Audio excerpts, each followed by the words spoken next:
প্রাণ, দেখেন আমি আজকে প্রিয়কে ঘুম পাড়াচ্ছি, আমাদের মহারানী না। আজকে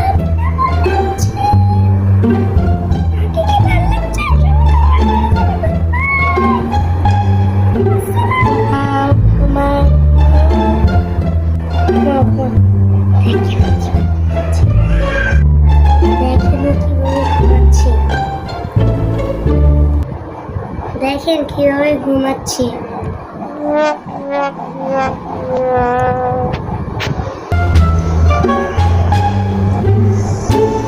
ওর মধ্যে আবার লেজ নাড়াচ্ছি।